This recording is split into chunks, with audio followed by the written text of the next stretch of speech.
At a bus stop in Mora, 1980, by Weil. When someone tells you not to worry and doesn't offer eternal life or at least a good sandwich, know they are just trying to get rid of you. In a nice way, of course, no doubt. Perhaps even with an arm squeeze, but most of the cheap forms of comfort in this life are like paper napkins close to a raging fire. Poof. And up they go, over the roofs of the happier neighbors. Confronted with a brain tumor, a divorce, the death of 3 children, an unsightly wart, someone will always say, "It'll all work out." Translation, go away. Or, God never gives us more than we can bear, which means quit complaining.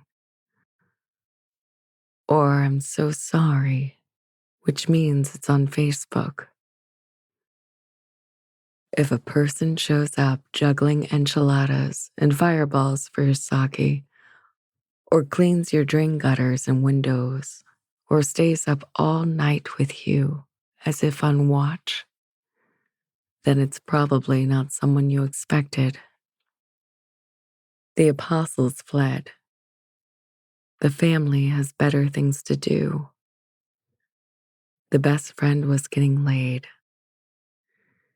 Someone you hardly thought of, or perhaps didn't like very much, came like Raphael to walk the long journey with you.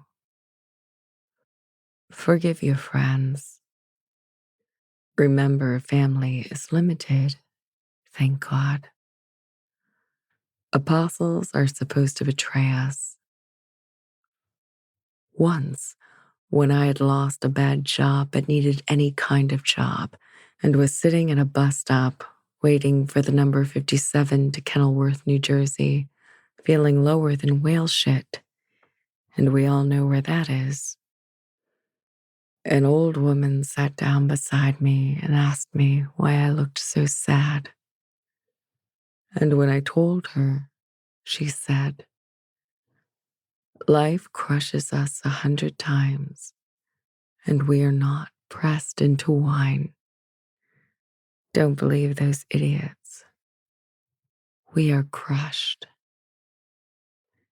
And she showed me that mark of the camp, not to compete, but to let me know there was something behind her words. And I said, "Forgive me. My troubles are so small compared to yours." And she said, "Oh no. The world makes contests. The soul does not measure."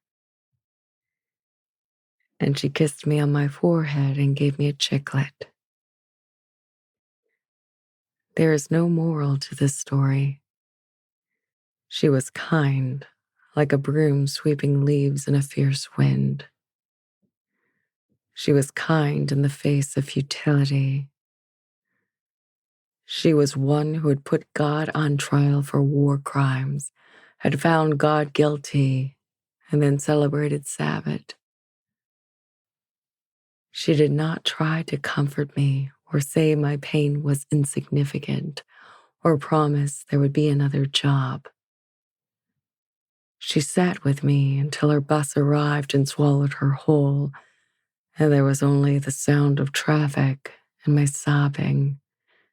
And I no longer knew why I sobbed or whether it was grief or shame or joy. I was rocking like a man at the Wailing Wall. For all I know, I was praying, if that's what you want to call it. It was prayer, but at the place where praise and lamentation are both beside the point. My heart burned like a paper plate, and it ascended. It was winter, a dirty bus stop, And when the bus arrived, I put the change in slowly, carefully, and stumbled to my seat.